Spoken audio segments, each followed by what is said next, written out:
Hello, everybody, and welcome to Deep Left Field, the Toronto Stars baseball podcast. I'm Mike Wilner.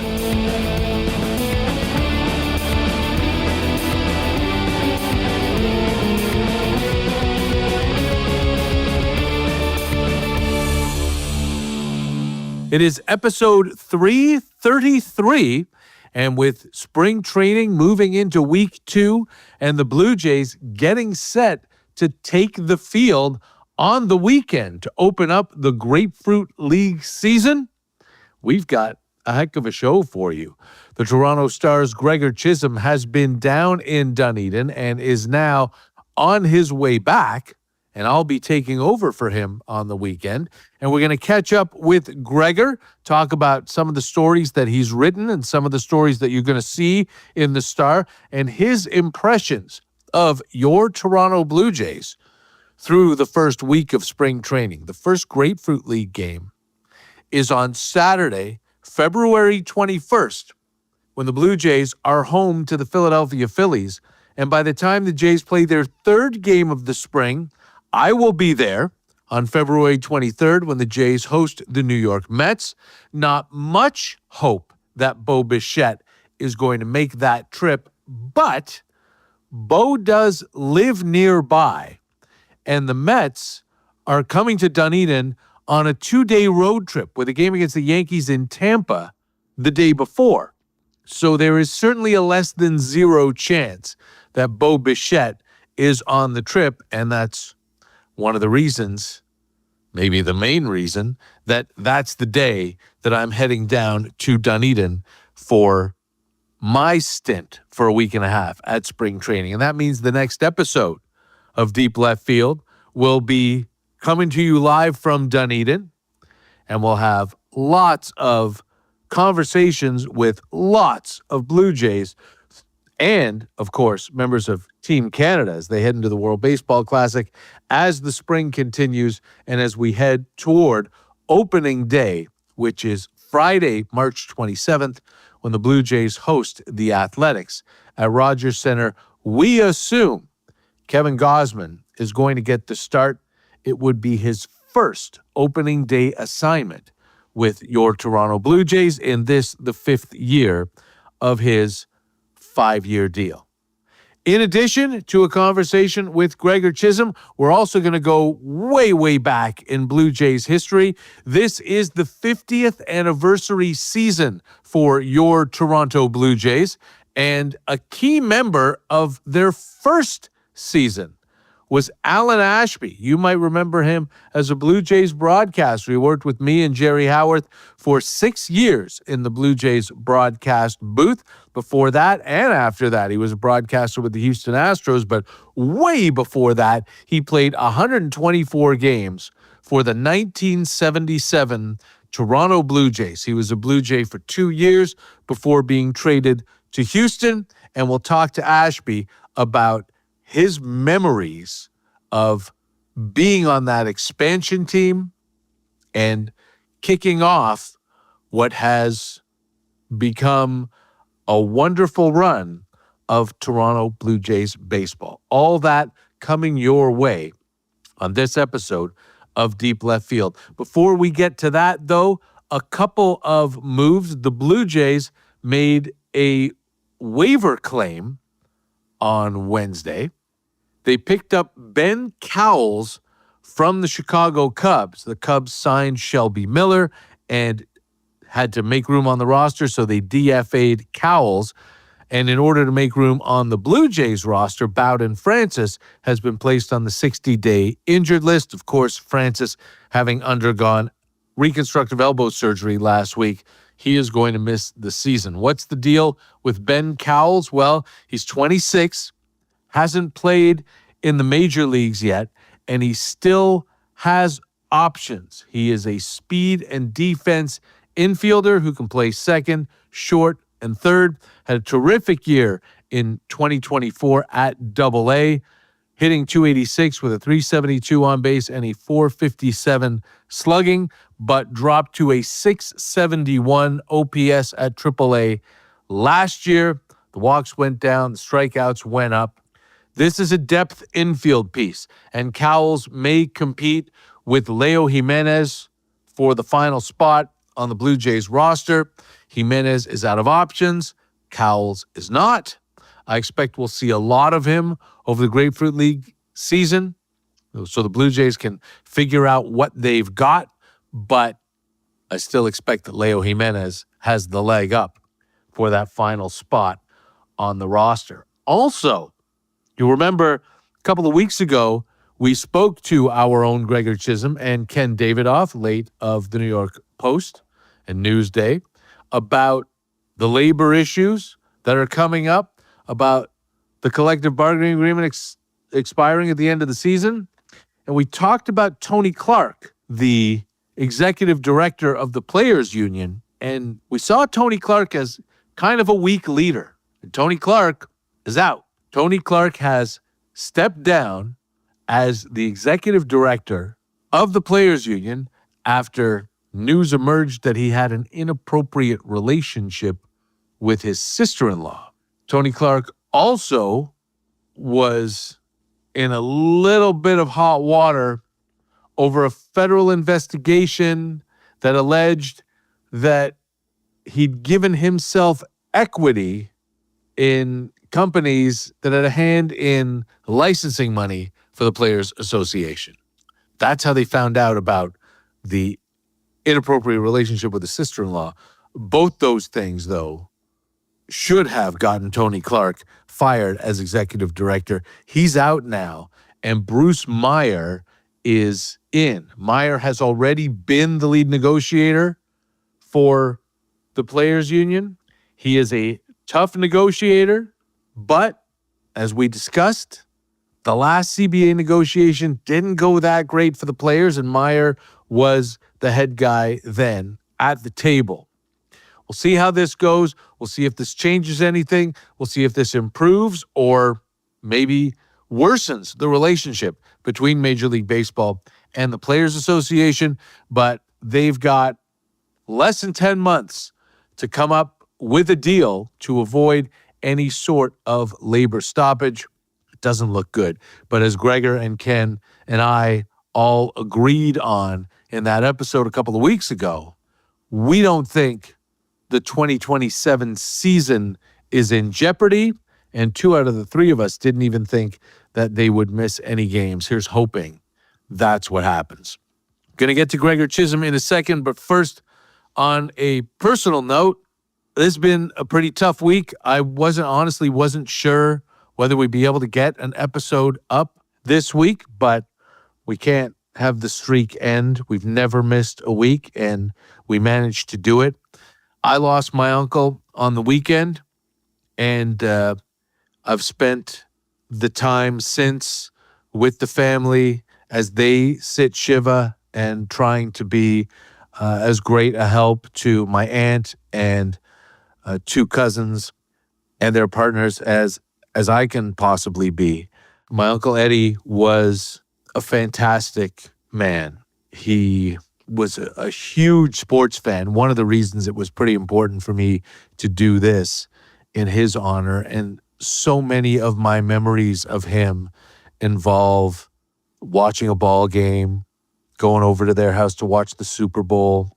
There was always sports on, and while he loved baseball and the Blue Jays, you could go to the house and there would be the hockey game on, golf, tennis, football, basketball.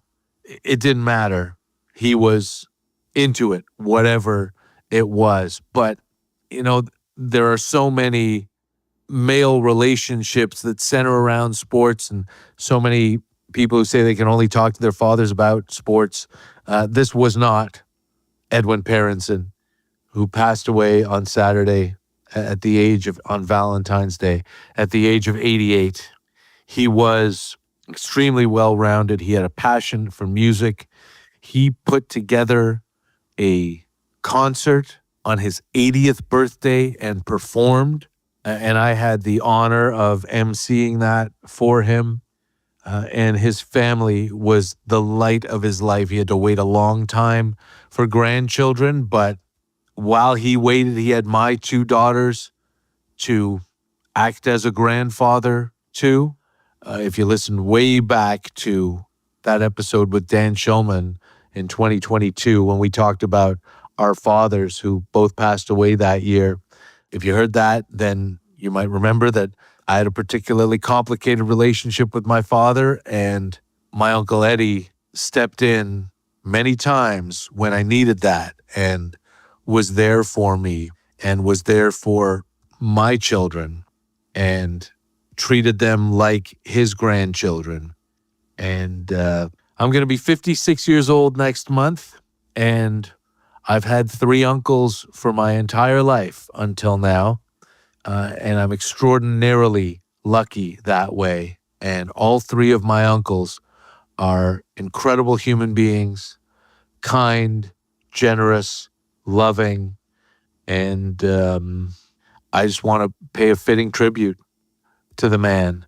He was central to my life, to my children's lives, central to the entire family. He and my aunt's house is the hub of our family and will remain that. They've been in that house since I was, 4 years old. It's full of memories, all of them wonderful. So even though we had him for an awfully long time, it is a tough one. And it's been a tough week. It's been wonderful to be surrounded by the family. When I finish recording this, going to bed and then going right back to the house in the morning, and I'll be there right up until I leave for spring training, because that's what you do. And if there's one thing more than anything else that I've tried to impress upon my now grown children, it's that showing up is what matters more than anything else. That's what's remembered. That's what counts. That's what people need. Just show up. That's my advice to you. Be there for the people you love, because you don't know how long you're going to have them or they're going to have you. And even if you don't have a big platform, even if nobody outside your immediate family knows who you are, though that certainly wasn't the case with my Uncle Eddie. He was beloved by many friends where he worked, synagogue community. He was very, very active with Crohn's and colitis. If you've heard of the Gutsy Walk to raise money for Crohn's and colitis, he was integral in putting that thing together. But no matter who you are, you can make an impact, and a large one, on the people closest to you. And my uncle certainly did that. And he will be very, very well remembered by many, many, many people. And hey, if you want to make a donation in his memory to Crohn's and colitis, that would be pretty fantastic as well. All right, I don't usually take personal detours like that, but that's something I wanted to share. And that's what I'm thinking about this week. But baseball's why you came here. And the Blue Jays have been in spring training for a whole week. And I talked to Gregor Chisholm about his time down in Dunedin, what he saw, what he's written about. You can find him in the pages of the Toronto Star. You can read his work at thestar.com. And it's going to keep going until I get down there at the beginning of next week. And I found him on his way home from Dunedin, Florida. And we talked about the Blue Jays 1 week into spring training. Gregor, heading back from spring training after a week and change down there in Dunedin.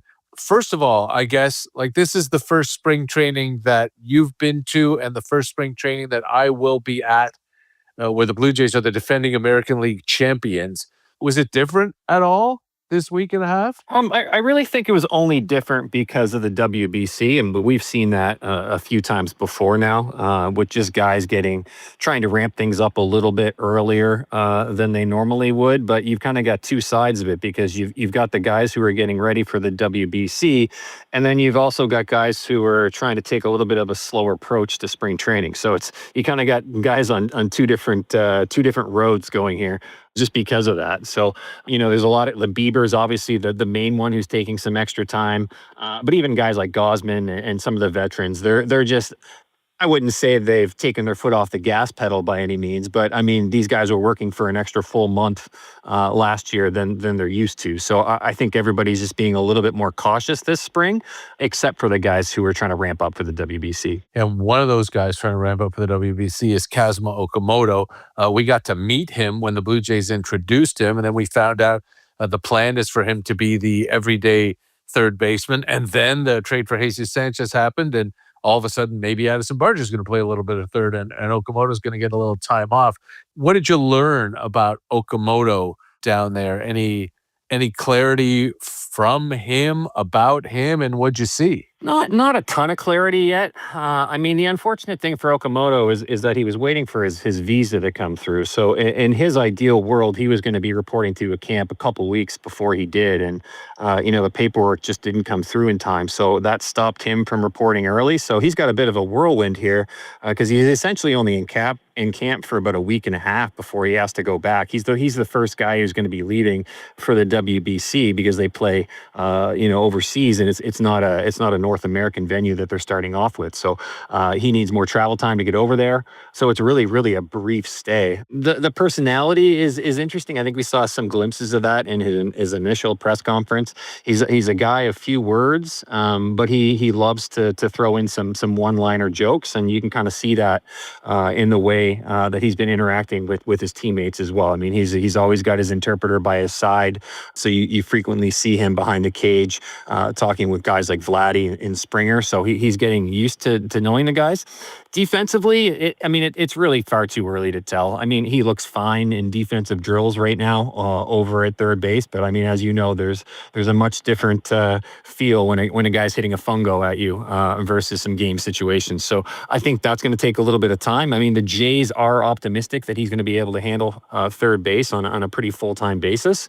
So we'll see if that happens. I mean, a lot of other teams were looking at him as more of a first base and DH. So to really find value on this team, he's going to need to be able to handle third base defensively, and that's the big question for him going into this year. Did you get a chance to see him take batting practice? And if so, what's your evaluation relative to Justin Smoke, who said on this program a couple of months ago that Okamoto has more power than he does? Yeah, I mean, as these sim games go on, as you know, Mike, I mean, there's not a lot of power that happens early on. I mean, the pitchers are usually ahead of the hitters, but there are some flashes of it with Okamoto for sure. And one, I think it was 2 days ago, that kind of stuck out. He lifted a deep fly ball to right field that Vladdy behind the cage was animatedly saying was a fair ball, but Okamoto appears to be a pretty honest guy because he waved it off and said it was foul. So I think he's still looking for that home run, although he certainly might have hit a few in the backfields when I was elsewhere. He's going to be a really interesting guy to watch. And look, I mentioned Jesus Sanchez off the top, and the Jays traded for him the day after we talked last week. But before I ask you about him, like Ross Atkins said, no, Nathan Lucas still has a job. And so that means the only way that Nathan Lucas still has a job is if Addison Barger moves in to play a little bit of third base and Okamoto sits.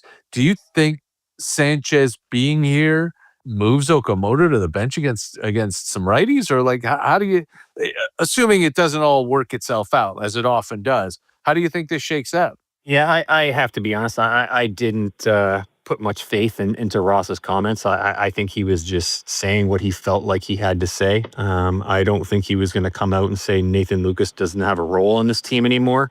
And there certainly still is a path to Lucas making the team, but he does become very redundant very quickly because, I mean, if you're looking at an outfield of Sanchez, Varsho, and Barger, you're talking about, three guys who should be starting against righties who are going to have issues against left-handers. And so you want to really prioritize having some righties off the bench, and that's Davis Schneider, Miles Straw. You've also got George Springer who can play some outfield. I don't really see the purpose of having Nathan Lucas in the mix when you've got all that other stuff going on if they are going to commit a lot of playing time to Jesus Sanchez. And that's certainly the impression I'm getting down here, is that they view him right now as the primary starter against right-handed pitching in left field. And I think Barger's going to stick in right for now against right-handed pitching for sure. And I think they're going to give Okamoto a long runway to be an everyday guy, not just a platoon guy. So it's going to be interesting to see what they do there. I mean, they definitely have the flexibility that if it doesn't work out, they can quickly pivot. Sanchez, I mean, who knows? I mean, you could have a terrible start to the year and then they go back and give Lucas more playing time. But early on, I just see him as a bit redundant at this point, which is unfortunate considering how well he did last year. And you also can't rule out the possibility that the Jays might look to make a trade between now and opening day too. Yeah, absolutely. A trade that might involve a Lucas. With Sanchez, and you and I agree right off the top. You said, don't take what Ross says at face value. But the thing that struck me about Ross's comments to you guys down there about the trade was that he was raving about Jesus Sanchez's power. And this is a guy who's been in the big leagues for 6 years and never hit 20 home runs. That doesn't scream big power bat to me. Yeah, no, you're right. I mean, he definitely has a ton of raw power. I mean, in his introductory scrum, some people were asking him about a 500-foot home run. I think he hit in the minor leagues, but that was like 4 or 5 years ago now. So they're really digging into the archives for that one. But no, you're right. And I think you need to look at him strictly as a guy against righties right now. They think that they're going to be able to tap into some more power with him and that there's going to be a bit of an uptick there. Historically, his numbers are pretty good against right-handers. I mean, they're even talking about potentially putting him in the cleanup spot behind Vladdy Guerrero against right-handed pitchers. So that's not necessarily where he's going to end up, but it's part of the discussion right now. So they clearly want him as a feature bat against righties, and then they'll figure things out against lefties. That's interesting. A lot of the projections have had him hitting second and Barger hitting fourth. So maybe that just flips if the Blue Jays put him in that spot. And we know Vladdy likes hitting third, and you want to make Vladimir Guerrero Jr. happy, of course. Well, let's take a step over to Sanchez's left. You wrote about Dalton Varsho in the Star earlier this week and about the pivotal year this is. I was sort of banging the drums for a long-term extension for Varsho. I know the Jays wanted to do that, but obviously that went out the window when he signed with Scott Boras. But there's a ton at stake for Dalton Varsho this year. There absolutely is. And I mean, if you're looking at Dalton Varsho, he's got to be licking his chops a little bit at the possibility of hitting the market off a big year in what is going to be a very weak class of free agents. I mean, there's some good pitchers who are on the market, but in terms of the position players, it dries up pretty fast. I mean, Bo Bichette could potentially be the top position player available next year if he decides to opt out of his contract. But Varsho, I mean, if you look at what he did at the plate last year, and if he's able to stay healthy and do anything close to what he did last season while continuing to provide the defense that he typically does in center, I mean, there's a scenario where he could end up getting paid more in guaranteed money than any other position player on the market. So, and then there's also a scenario where he gets hurt. The shoulder issues and hamstring issues pop up again. Teams, aren't as happy with taking a risk on him, and he has to settle for a 1-year deal. So, I mean, you're talking about a huge variance in what his potential earnings could be.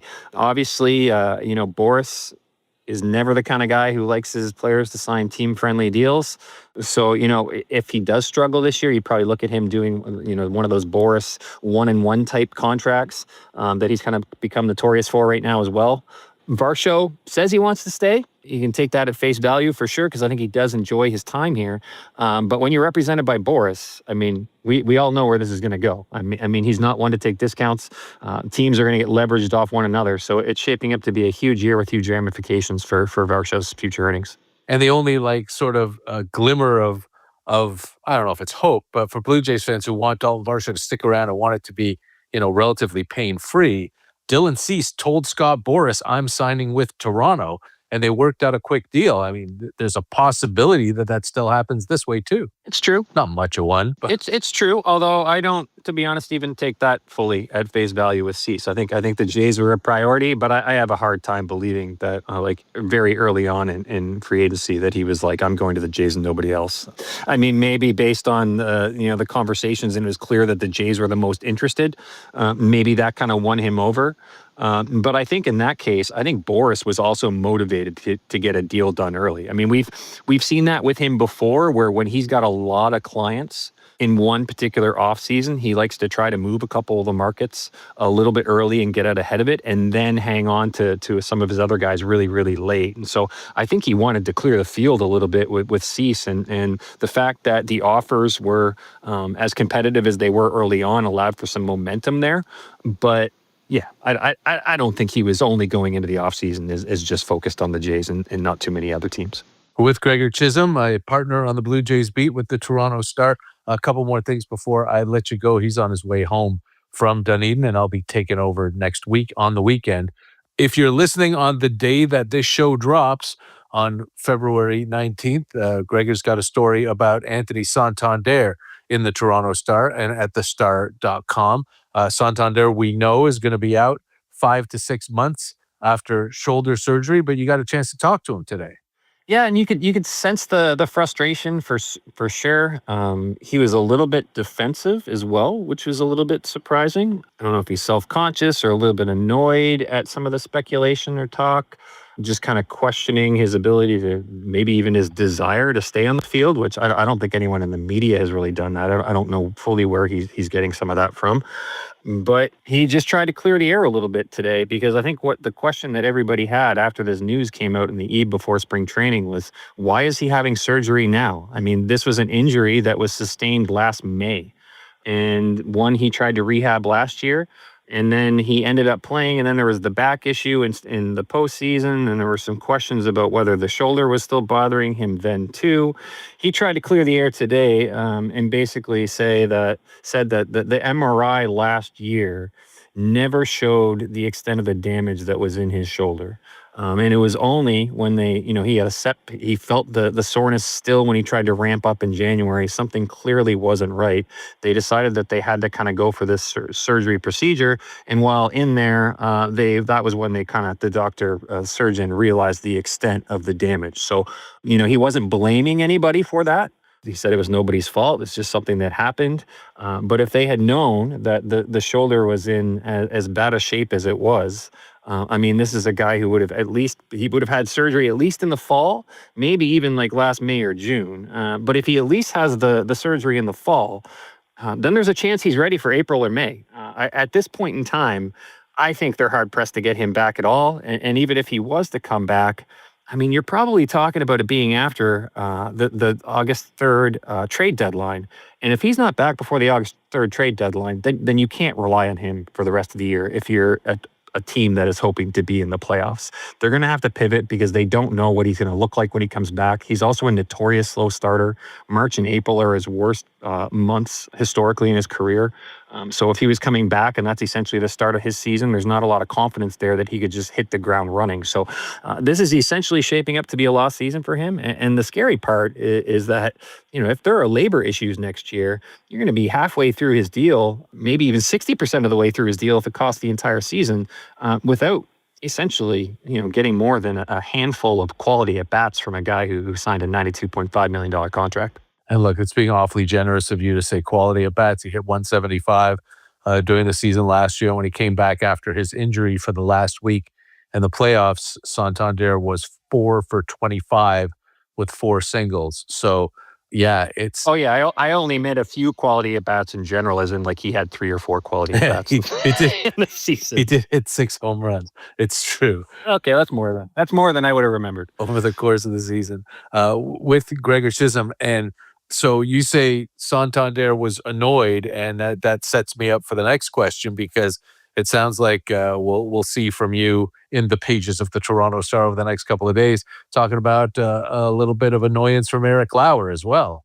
Yeah, I had a chance to talk with him for a bit of an extended time a couple of days ago, and the first thing I want to say is, he certainly wasn't complaining. He gave, there's the angry dad and then there's the disappointed dad. He kind of gave the disappointed dad vibes. And, I was the one who started the conversation. I was the one asking the questions in the way I was framing them in the terms of, I talked to him about how the sacrifices he made last year, coming in and really thriving as a member of the starting rotation, and then not because of his results, but just because of the numbers game, he had to go to the bullpen, and we saw him used sparingly down the stretch as well. And this is a guy who really, in some ways, kind of saved their season, but he took a back seat, and understandably so, based on where he was compared to some of the bigger names. But the numbers justified him continuing to start, and so I think where the disappointment for sure comes in for him is that he didn't say who. But he said he was told by the organization last year that, you help us out here and we'll take care of you next year. And the sense is that, they told him by going to the bullpen last year and doing a good job that, he could sacrifice a little bit then, and then he was going to be a starter in 2026. That was his mentality at the end of the season. That's what he was expecting. And then he went through the offseason, and we've since seen what the Jays did. I mean, they went out and signed Dylan Cease and Cody Ponce, and Shane Bieber came back on his player option. And, suddenly not only is Lauer not in the starting rotation, but when everybody's healthy, he's also a couple guys down on the depth chart as well. I mean, he's behind Jose Barrios, who, when everybody's healthy, would probably be the sixth starter.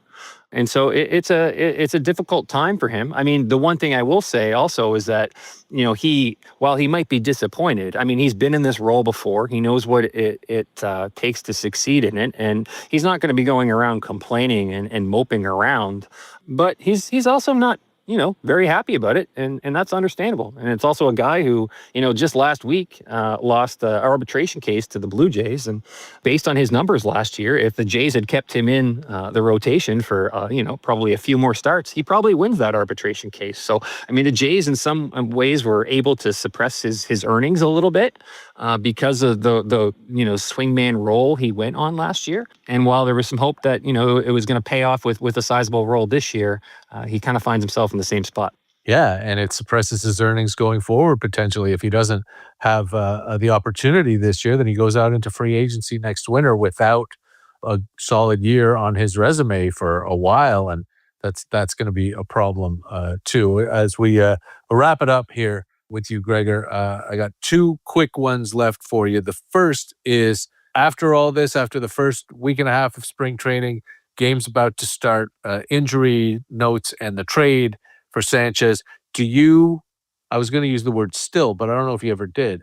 Do you see the Jays as a team to beat in the AL East, or do you think still, as we mentioned last week, it might be a little more wide open?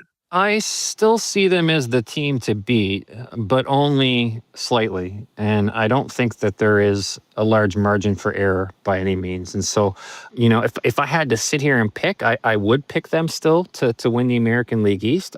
But I do kind of also think it's going to be a bit of a coin flip. The Yankees, Red Sox, and Orioles all could make some noise in the division. And what I really thought that the Jays were going to do more this offseason, we've talked about this before, is I thought they were going to do more on the offensive side. And, Okamoto's a nice fit, but I thought there was going to be another big piece to go along with it. And Jesus Sanchez isn't that guy to me. So maybe they catch lightning in a bottle and somehow he finally taps into all that power he has and may surprise people again. But I definitely have concerns about that offense. And, if George Springer doesn't come back the way he did before, which is a real big ask, and if he doesn't stay healthy like he did last year, which is another big ask, it could be problems. And if Vladimir Guerrero Jr. goes down with an injury for any extended period of time, this team is going to be in a whole world of trouble. Because to me, the issue is the middle of that order. And right now, they don't have enough options in my mind for that. Right. They may have been a bat short when neither Bo Bichette nor Kyle Tucker came, and then Santander got hurt. So now they might be two, but we'll see. All right. The last thing is we're talking to Alan Ashby a little bit later. He was, of course, a member of the inaugural Blue Jays team in 1977, and this is their 50th anniversary season. There's going to be a lot of 50th anniversary stuff, and I know that you are under 50, so you don't have the memories that I do of the early days. But I want to know, what's your earliest Blue Jays memory? Oh man, the majority of my early Blue Jays memory. So I was born in 1983, and I would probably say around 5 years old, 4 or 5 years old. I remember it the most. We at my family cottage, we didn't have cable, but we had a TV with the rabbit ears, and on Sundays, which is when we would often go to my cottage, there'd always be the games on. I can't remember CTV. What it was one of the three CTV, channels. yeah. Yeah, CTV.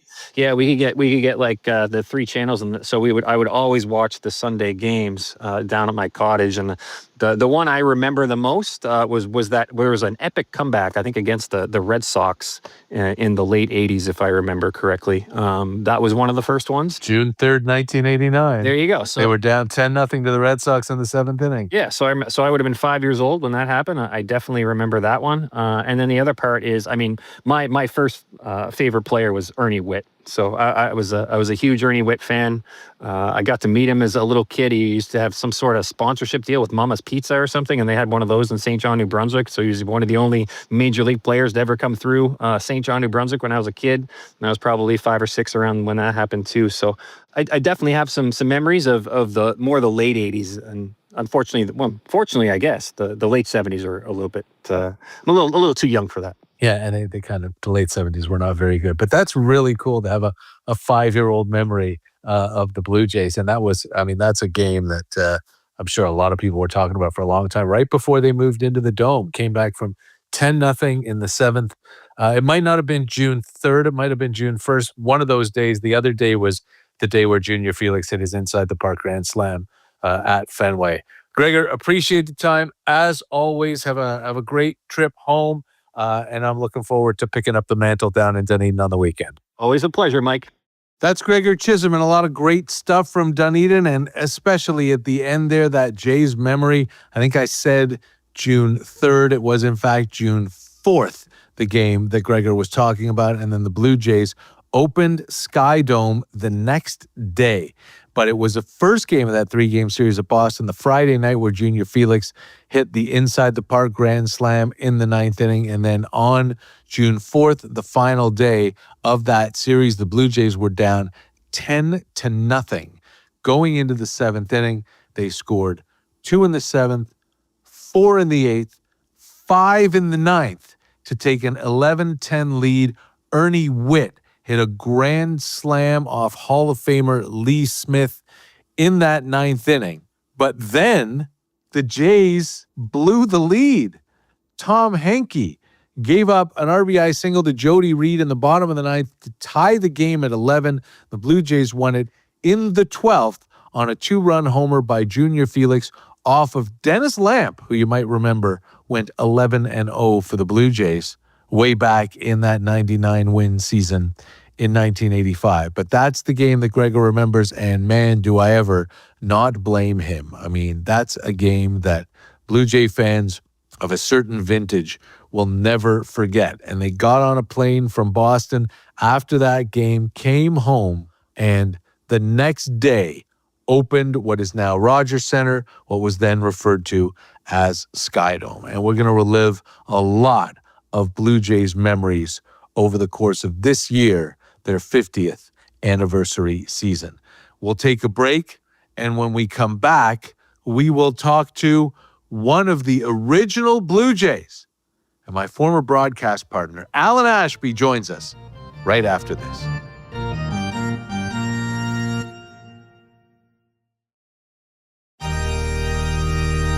It's Deep Left Field. I'm Mike Wilner. Thank you so much for joining us here on episode 333. And the next time you hear from me, we'll be down in Dunedin, Florida, right in the middle of Blue Jay spring training. Gregor Chisholm on his way back now, and I will be taking over Blue Jays coverage down in Florida starting at the beginning of next week, if you're listening to this on the day it drops, with the Blue Jays game against the Mets on February 23rd, and maybe, just maybe, Bo Bichette makes that cross-state trip because it's a 2-day trip for the Mets through the Tampa area, which is where Bo lives. The Blue Jays are celebrating their 50th anniversary season this year. Their first season was 1977, and we are taking you into the Wayback Machine to talk to one of the members of that original Blue Jays ball club. Alan Ashby joined the Jays in 77, not chosen in the expansion draft, but traded on the day of the draft, along with Doug Howard, to the Blue Jays for Al Fitzmaurice. He spent 2 years with the Jays and then was traded to Houston after the 1978 season for J.J. Cannon, Pete Hernandez, and Mark Lemongello. He spent a decade with the Astros, 11 years with the Houston Astros, and was named the catcher on Houston's all-time team. But I'll remember Alan Ashby as an original Blue Jay and as a wonderful friend. He worked 6 years in the Blue Jays broadcast booth with me and Jerry Howarth, one of the true princes that I have met in this game.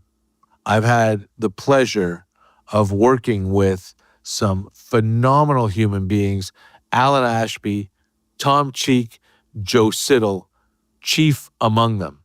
And while you'll hear Alan say that he didn't get in to the Blue Jays' first game in the snow at the X in 1977, he still did manage to play in 124 games for the Blue Jays that season and come to the plate 459 times.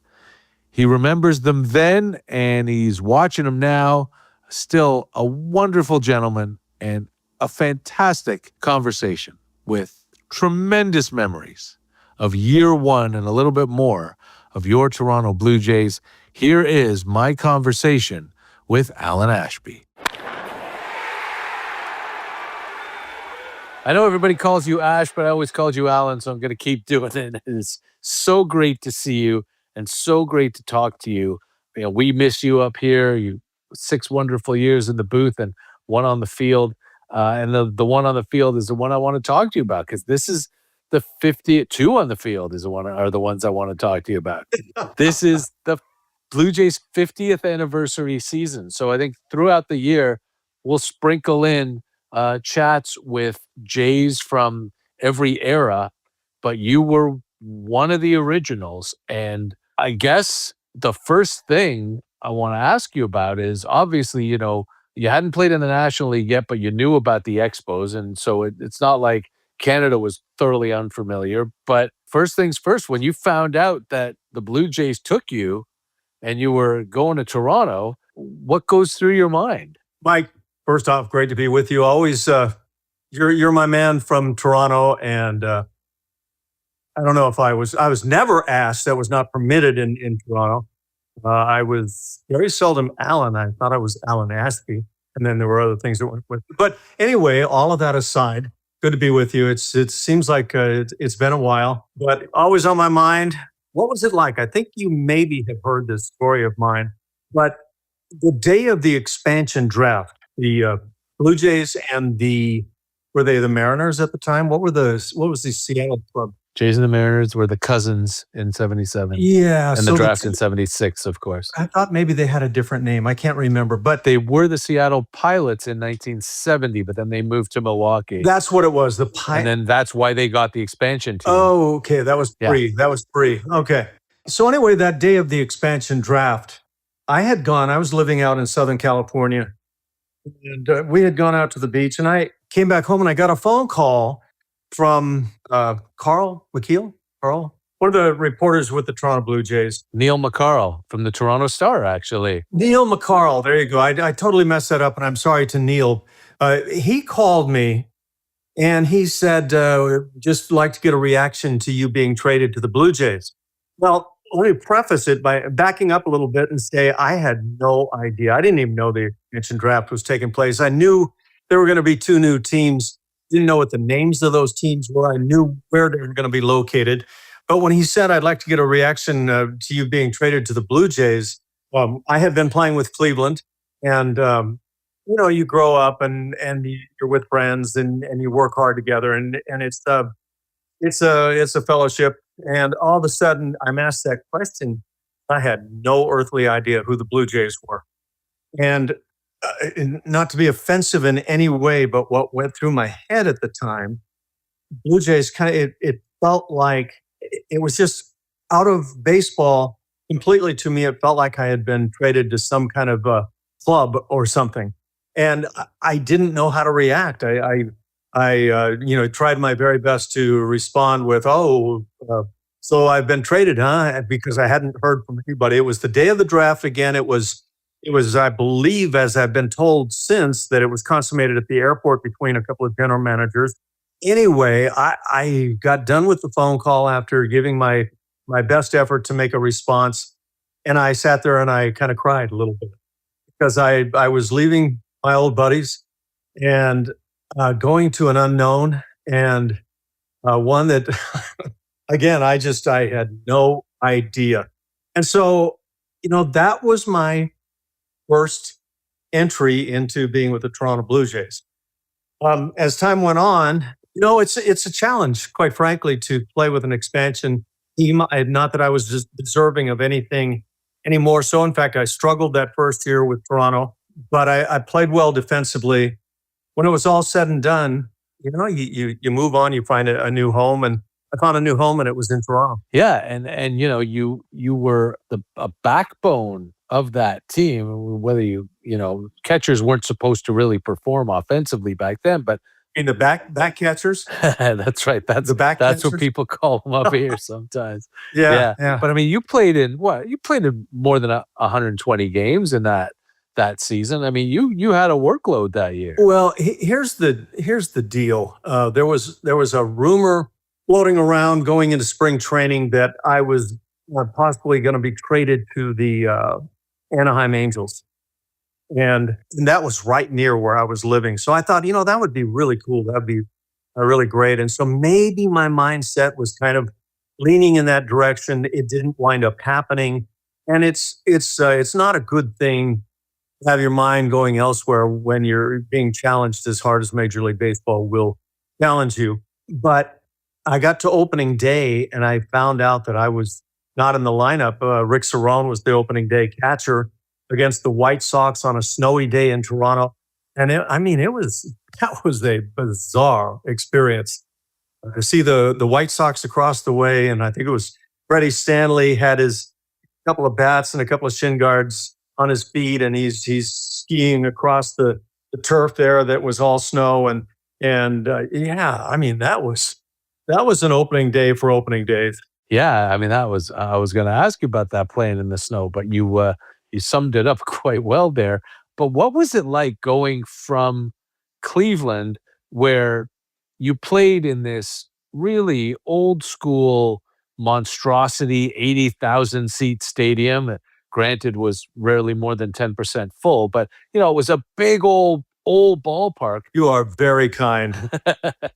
To go to a converted football stadium, and you didn't have to worry so much about playing on the carpet because you at least had the dirt cutout. But I've said very often about Exhibition Stadium, it was a dump, but it was our dump, and we were sort of proud of it in a very weird way. But as someone who came from there and a Southern California kid, what was your impression of that ballpark?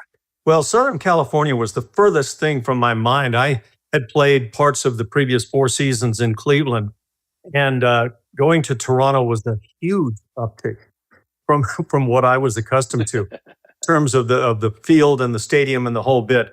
We had a packed house there opening day, and we had a lot of fans that showed up that first season. They were on the quiet side, but then to be fair to them, we were on the quiet side with our success on the field. So, it all kind of went together, but it was a different experience, no doubt about it. But it was nice to have fans in the stands, and they were very supportive, and they have continued that way. It was not like some other expansion teams that did pretty well for a few weeks and then, kind of went over the falls. But what a supportive city Toronto has been to their Blue Jays. Yeah, for now coming up to season 50. And there weren't, like you said, didn't have a lot of success on the field those days. There weren't a lot of star players or people that the fans could really attach to, but they tried right? To go with a couple of stars, old Dodger stars. Bill Singer had that opening day assignment. Ron Fairley, a longtime Dodger, was the first Blue Jay All-Star. I'm not going to go so far as to say like it was a mix of kids and veterans, but what was it like for you guys to at least have those couple of established people trying to help out a team in its first year? Yeah, you do look to guys that have experience. And Bill Singer he was really kind of ideal, very good guy. And I've really run into Bill a lot more in later years while I was broadcasting. And he's been a longtime scout with, I couldn't tell you which organization, but I've enjoyed many a dinner conversation with Bill. Really enjoy him. Ron had a good year with the Blue Jays. Ron Fairley, and I grew up in Southern California, and he was one of the Dodgers that I remember rooting for. Yeah, I don't want to. Maybe I shouldn't say anything beyond that. Um, sometimes you are pleasantly surprised by people, and sometimes it may not be so much that way. Absolutely. And that's that's fairly put. I'll say that. We also had Bobby Baylor that came over in the draft. Okay, so Bob, now you talk about a guy that played his tail off that year. Just had a great year, and he was a shortstop, but he had arm problems, and they put him in right field, and it wound up really working out well for him. He didn't have to throw as often, and when he did, he threw well. But he was great with the bat, and he was a great teammate. That was really a real blessing on that team to have Bob. There were others as well. I think of opening day in Doug Alt, and wow, 2 home runs on opening day, and the funny thing with Doug was that Honda very nicely in Toronto there gave cars out to all the players. And they gave what came to be affectionately known as the Doug Altmobile to Doug because of his 2 home runs on opening day. He got kind of the special card, and very deserving. That was a cool deal for Doug. And just some of those funny and kind of warm memories from the early goings with that team. But yeah, those were cool days. I think of some of the other guys on that team that really performed well. And my roommate, we had roomies back in those days, Jerry Garvin, really pitched well, among some others. Just did such a great job. One of the guys that was not very heralded at that time, but became much more so as time went on. When he went on, I think, to St. Louis, was Pete Vukovich, and became a Cy Young Award pitcher. And yeah, he did some great stuff. Dave Lemanzik. There were some guys that really did a heck of a job on the mound for us. Yeah, Dave Lemanchik, 13-game winner, had the Jays record for I think the first 5 years of the franchise until somebody passed him. Probably Dave Steve, but it might have been Jim Clancy first. And we remember that Jerry Garvin, that terrific lefty, and Pete Vukovich, won the Cy Young, eventually getting to Milwaukee and winning it there. I want to say 81, but it might have been 82 when they got to the World Series. There was some serious talent that wound up developing on that team.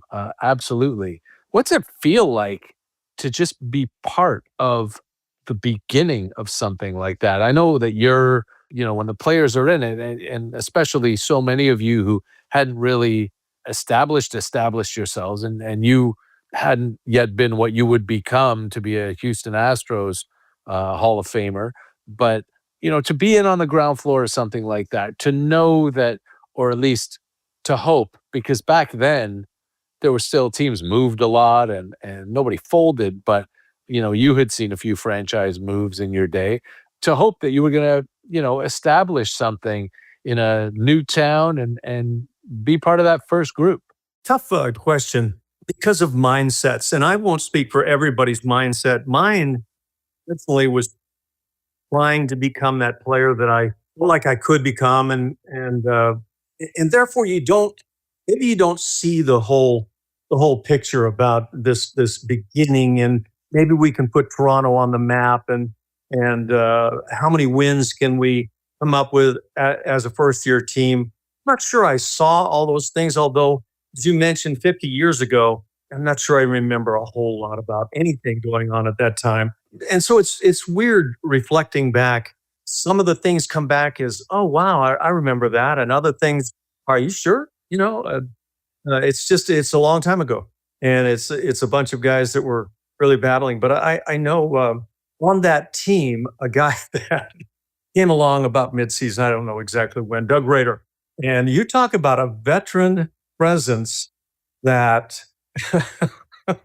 he's the strongest, crazy lunatic I have ever imagined meeting. And I say that in a loving way. I really enjoyed Doug Rader, but he was known for things like with the San Diego Padres taking infield with a chef's hat and a skillet, third base taking infield, skillet as his glove, because the owner the previous day had said something about his team playing like a bunch of short order chefs.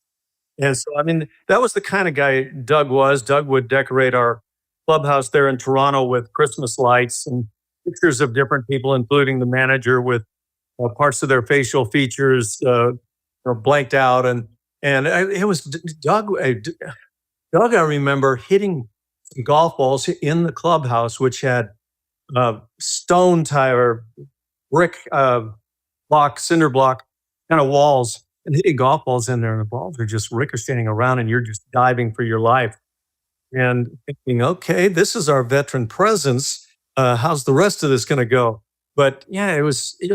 Baseball clubhouse can be intriguing at times, and I know you know it very well. Yeah, and those are some great stories of. I think his nickname was Rooster, I believe, Doug Rader, way back then. Rooster, yeah. And then you're back in '78, and we're still not seeing the team begin to form, right? '78 was when the Jays drafted Jesse Barfield and Lloyd Mosby, but they weren't obviously a part of anything yet. Alfredo Griffin was still a year away, still in Cleveland before the trade to bring him over. But you had John Mayberry in that second year, the first of his 3 big seasons with the Jays. And he had been in the playoffs with Kansas City a few times and a long time Houston Colt 45 and then Astro. And he was the first 30 home run man, though that didn't happen until 1980. But guys like Mayberry, Otto Velez, it felt like almost raised the level of the credibility of that team a little bit. Do you remember much about Big John? Yeah, I'll first go to Otto Velez. Sure. Otto was there that first year, and he became kind of one of the fan favorites, as I recall. And he was playing well. Left fielder, hit some home runs. And I remember that about Otto. Did a really good job. John, as you say, came on in '78. It's funny, the first thing that I thought of when I thought of the name John Mayberry, big left-hand hitter. When Danny Ainge was drafted, Danny came, as often is the case, as a high draft pick, the big league club to take a day of batting practice and kind of get his feet on the major league scene a little bit. And John knew he was a college basketball player, and Big John wanted to go one-on-one and scrimmage with Danny. And of course, proved that Danny was not only a pretty good baseball player, but mighty good basketball player as well. And I think John might have had a little crow to eat had he had a chance to actually play Danny. Wow. But that's what I think of that John, just a big dude with plenty of power and kind of a presence, no doubt a presence at first base. That's something that if only he had known that Danny Ainge was going to become, a multiple world champion NBA player, maybe would have backed off a little bit. Yeah. And Otto, I think one of the reasons that he became such a fan favorite was the nickname bestowed upon him by Tom Cheek, Otto the Swatto. Oh, I didn't know that. It gave him something to hang their hats on. So, you came back to us in the mid 2000s, in the aughts, after the Jays had won a couple of World Series, and you were here through some years where they were good but never good enough.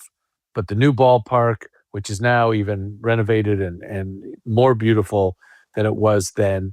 And I know that we used to talk about, and you had that memory hole when all the time you spent in the National League of not really getting to watch the Blue Jays develop into what they wound up becoming. But when you got back here, almost 30 years after you started as a player.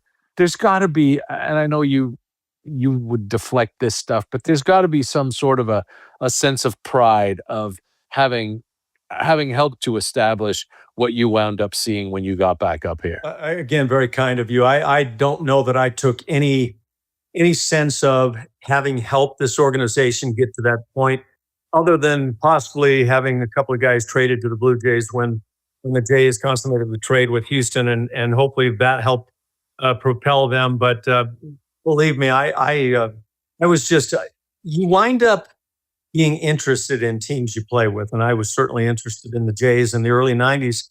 They were one of the great teams. If I may back up and see if we can get back to this point when I get done telling a story, but Sure. the old ballpark, the dugouts were obviously right on field level, and when you went back up the tunnel was right on field level as it went right back into the clubhouse, which was right behind where the dugout bench was. And when you go into the clubhouse, as you often will have, I think, with any major league situation, you could hear the radio going on. And Early Wynn was the analyst back then, and I remember going back in to get a drink at one time. And some of the guys, there were a couple of guys, friends of mine, that would go back in there and just kind of listen to the commentary, come out and explain maybe what had been said. But I was sitting back. I had gone back into the clubhouse and was listening to Early describe the defense that was being played against a particular hitter. And that defense was described as all the players playing on the line except for the first baseman. And, that made my eyes roll. I had thought, no, what?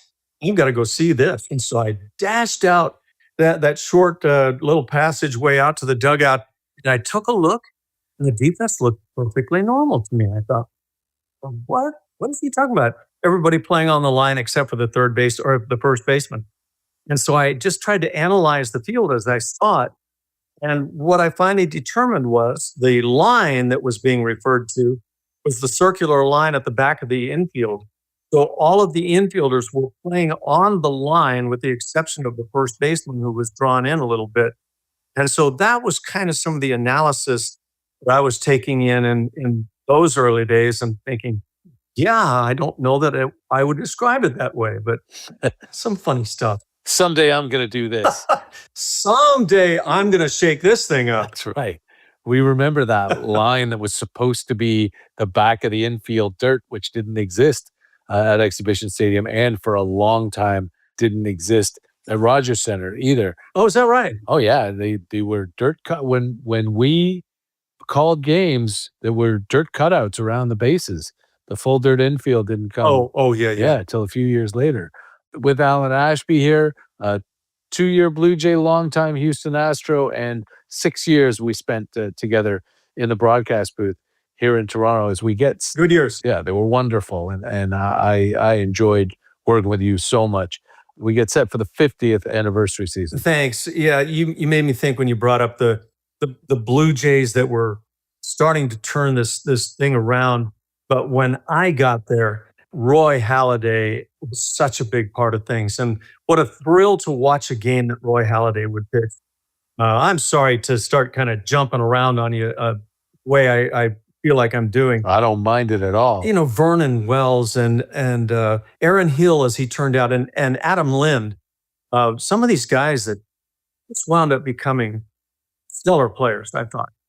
And really, really intriguing. But Roy Halladay was kind of the face of the franchise, and he could take the Yankees and Red Sox. If you recall, at that time, the goal, it seemed, of the Yankees and Red Sox was to take as many pitches as they could take as hitters and force the count to go as high as possible. And us, the Blue Jays, we would, our total pitches over a game with those two teams at times were well over 200 pitches. Because I would start totaling them up, and the games were 4 hours. And for me, it was no fun. To me, that was bad baseball. But that was the goal of those teams. They wanted to get the starter out of the game. I'm not really sure why that seemed to be such a goal, but that's what they did. And then you'd watch Roy Halladay hit the hill against those teams, and they'd take the first pitch of the first inning, and it would be a strike. and maybe take the next one, which would be right on the outside corner, and be 0-2. And the next pitch was 4 inches off the outside corner, tough slider, and the guy would strike out. You'd see him head back to the dugout, and everybody would kind of start talking to each other, and you could see they were saying, plan might have to be aborted here very quickly, boys. And by the second or third hitter, you could see they were swinging at the first pitch.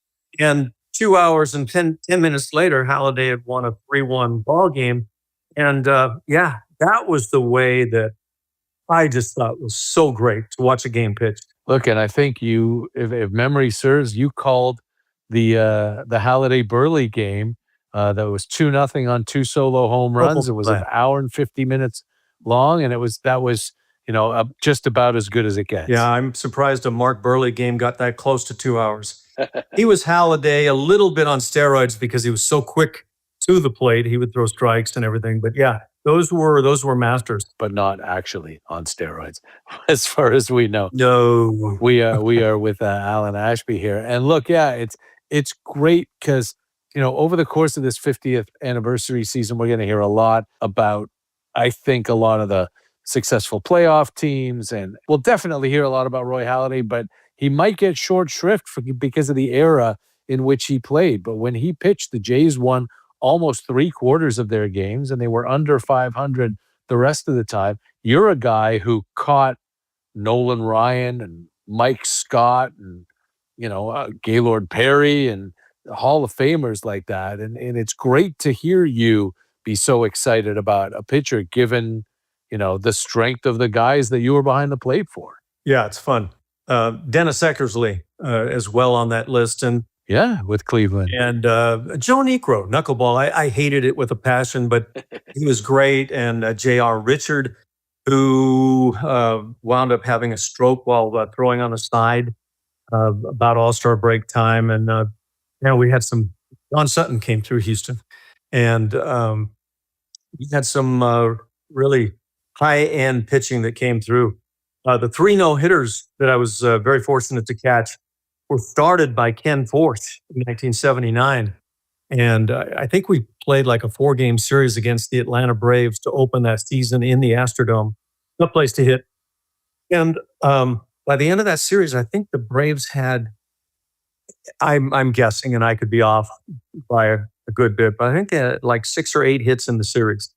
And wow. Yeah, it was really something. Yeah, I'm going to look that up. And we'll see what we can find about that. The last thing before I let you go, and I appreciate, first of all, it's great to talk to you, and I appreciate all this time. Always, Mike. Thank you. The full circle moment is you started this thing when we talked about the Blue Jays trading for you on the day of the expansion draft, of developing relationships, having to leave really good friends. And you didn't mention them by name, but I know one of them is Buddy Bell, the great third baseman with Cleveland and later Texas. His kid is in the Blue Jays front office right now as an assistant GM. Amazing. David Bell.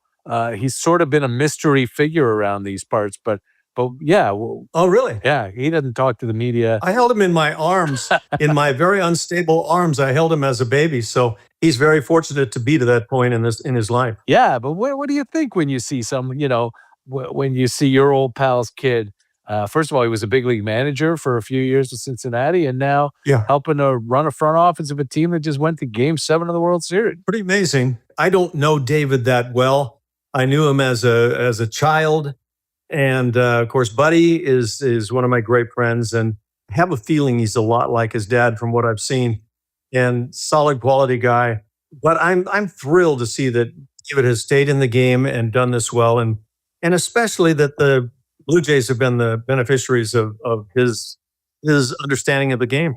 Yeah, we're not quite sure what he does, but we know he helped to build that team that got to Game 7 of the World Series. Oh, by the way, how exciting was this past year for Toronto fans and for Mike Goldman? This is the thing, right? Yeah. Yeah, it was. Shouldn't say Toronto fans, all of Canada, right?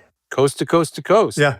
Yeah, I mean, getting as close as you could possibly get to winning the World Series without doing it. And over the course of the offseason, a lot of people have come up to me and said, so you think the Blue Jays will have a better year than they did last year? And my answer is always, there's only one way to do that.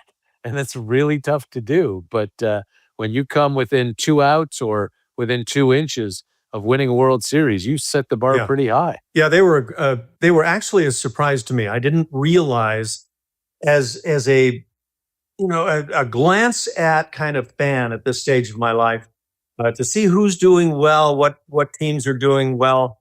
The American League East, such a tough beast, and to in that second half of the season to see the Jays rise as they did. At least that's my recollection, the way the season went, and just come on so strong. And I thought once they made it to the postseason, I thought, wow, the big test could be beating Seattle.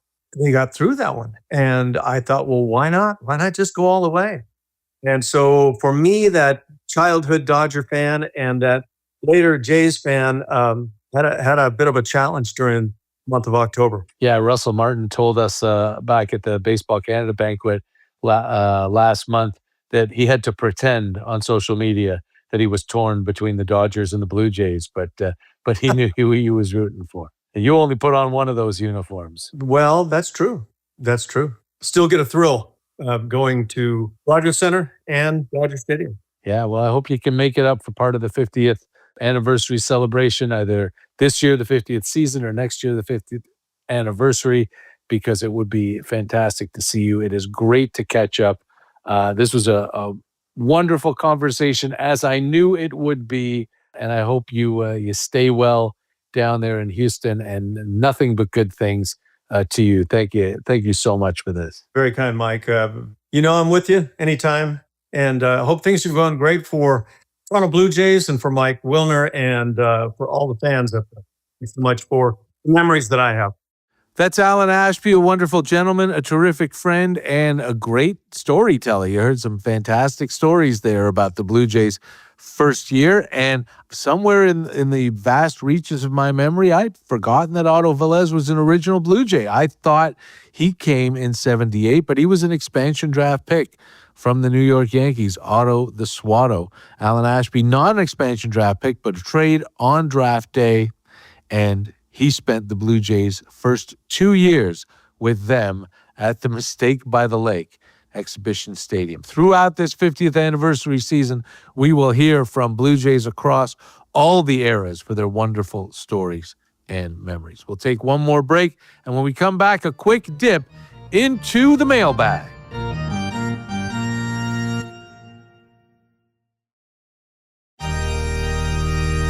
It's Deep Left Field. I'm Mike Wilner. Thank you so much for joining us here on episode 333. And we're going to take a quick dip into the mailbag. You can always be a part of the program just by writing to deepleftfield@thestar.ca. It doesn't have to be a long email. Any Blue Jays thoughts, questions, anecdotes, a chance for you to have your voice heard. We love to take a dip into the mailbag, and we're going to do it now. But before we do that, just a quick reminder to please give us a 5-star rating on Apple Podcasts. Now the baseball season is starting up again. Help push the algorithm and get this into as many ears as possible. If you want to leave us a review on Apple Podcasts, that would be great as well. You can also leave a comment on the Deep Left Field page at thestar.ca, or leave a comment on any of my stories at thestar.ca. And that's another way to have your voice heard. We got a blank email, which was weird. I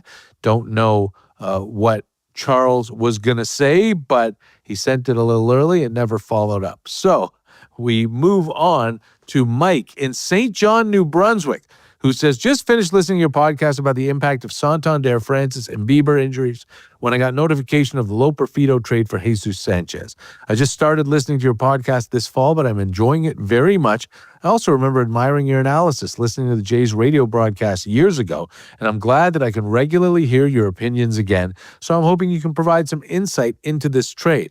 I must be missing something here because the trade doesn't seem to make sense. Both players are left-handed bats of a similar age, although Loperfido is 1 year younger, 2 years younger. He's 26. Sanchez has more major league experience. However, all that has shown us is a low-ceiling fourth outfielder with middling power. Loperfido doesn't have much exposure to the major leagues, but has shown glimpses of being a potential everyday player with similar power to Sanchez, with better defense and contact skills. Given that the Jays are now paying Sanchez $6.8 million plus the luxury tax against the league minimum for Loperfido, this looks like a bad trade for the Jays. What am I missing here? Well, Mike, you heard Gregor and me talking about Jesus Sanchez in the first segment of the show, and you heard the bonus episode, I hope, that we put up for you on Friday morning when the Blue Jays made the trade. And as I mentioned then, and I think still holds true, you always trade potential for proven. And I don't necessarily think Jesus Sanchez is a low-ceiling fourth outfielder. This is a guy who has been an above-average major league hitter against right-handed pitching for his entire career. He's got a 774 career OPS against righties. It's been over 800 twice in his career. Like you heard me say to Gregor, I'm a little confused by the fact that Ross Atkins is raving about the power of a guy who's never hit more than 16 home runs, or more than 18 home runs in a season, but he's quick and he plays good defense, and he is proven over his career to be able to hit right-handed pitching. So that's something that Joey Loperfido has not yet done. And we saw Joey Loperfido be terrific for a month, maybe a month and a half for the Blue Jays last year. We saw him be terrible for the Blue Jays over 2 months in 2024. I like Joey Loperfido, and I think he's got a chance to be a good big league hitter, and maybe even better than that. He's also got a chance to not be that. And we've seen that Jesus Sanchez is that. A platoon player, I'll grant you, and he'll only play against right-handed pitching, but he is a good major league hitter against right-handed pitching. And lastly, and I don't mean to slag Joey Loperfido, but I'm not sure how you came up with Sanchez or Loperfido has a better contact rate than Sanchez. Joey Loperfido has struck out in a third of his major league plate appearances. Jesus Sanchez's strikeout rate for his career is 26.1%. So that's 7.2 points better. Loperfido's strikeout rate is over 20% worse for his career than Jesus Sanchez's. But again, it's about always trade proven for potential every time. Mike in Vancouver reminds me that another Blue Jay hurt by the hamate was 2002 American League Rookie of the Year third baseman Eric Hinske. In 2003, Hinske was a shell of the player he was in his breakout year prior. Turned out it was the pesky broken right hamate. From my memory, Hinske was never really the same after that. Eric Hinske wound up carving out a pretty terrific major league career, and I believe was in the World Series 3 years in a row with 3 different teams as a bench player. But that rookie season, when he came over the Oakland A's in the first big deal that J.P. Ricciardi made, that was his high water mark for his entire major league career. That OPS of 845 was a career high. The 24 home runs were a career high. But the man wound up playing 12 years in the major leagues and went to the World Series, 3 years in a row, winning 2 of them as a bench player with the Red Sox and the Yankees, and went to the World Series with the Tampa Bay Rays the year in between. And then the next year with the Atlanta Braves, back in the postseason. But Hinske carved out a nice little career for himself. But yeah, absolutely, that broken hamate in the offseason really submarined his 2003 and the remainder of his career as a Blue Jay. And it really gave him, he got a bad reputation, unfortunately, about that, because maybe he came into camp a little heavy, but the resulting drop in performance because of the broken bone in his hand made people think that, he ate his way out of a major league career, and that's just simply not the truth. Justin in Pickering says, do we know what the Jays' final offer to Bo Bichette was? If they initially offered him a longer-term, less average annual value contract, did they adjust their offer at all after seeing the short-term, high AAV contract that Kyle Tucker accepted? And why was the Jays' front office averse to offering shorter-term contracts?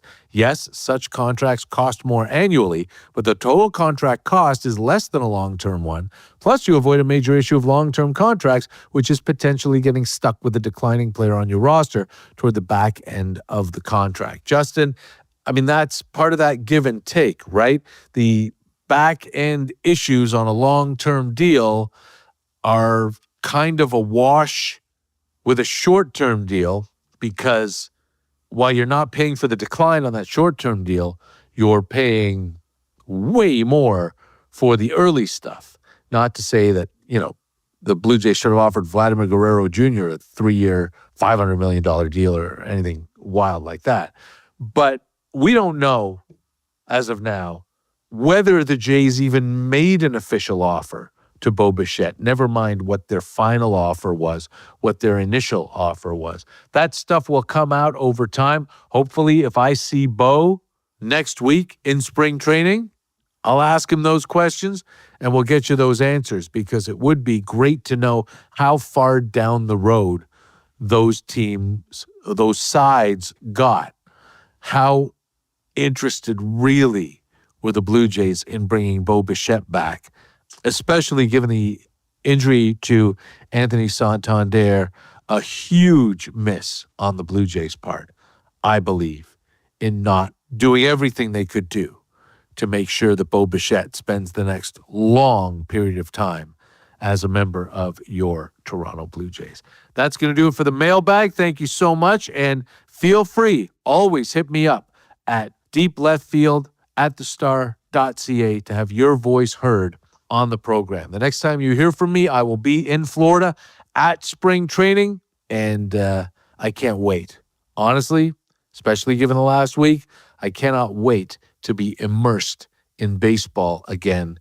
I know that there are issues now with crossing the border, and it's not nearly as much fun to go down south as it used to be. And I seriously recommend, again, do not go to the United States for pleasure. Do not go to spring training. Save your trip. Wait until it's a little safer down there. Wait until the trade war's over and the horrible things that are going on in the United States now are over. I have to go for work, but it's going to be ballpark, hotel, ballpark. That's it. But I will be bringing you some fantastic conversations and some wonderful content from the Blue Jays as they get set to try to defend their American League title and take that next step. It's a pretty small step, but it's exceedingly difficult. Thank you so much to my guests, Gregor Chisholm and Alan Ashby, to the fantastic production crew of executive producer JP Fozo, sound engineers Sean Paddington and Crawford Blair. The editor-in-chief of the Toronto Star is Nicole McIntyre. And of course, the biggest thank you of all goes to you, our listeners, whether it's your first time here or your 333rd or anywhere along that spectrum. We are thrilled to have you along with us, especially now at the dawn of a new baseball season, the 50th in the history of your Toronto Blue Jays. Tell everybody you know about the fantastic baseball conversation that you get at least every week right here on this little podcast that could. My name is Mike Wilner. Thank you so much for listening, and we'll see you next time from spring training in Deep Left Field.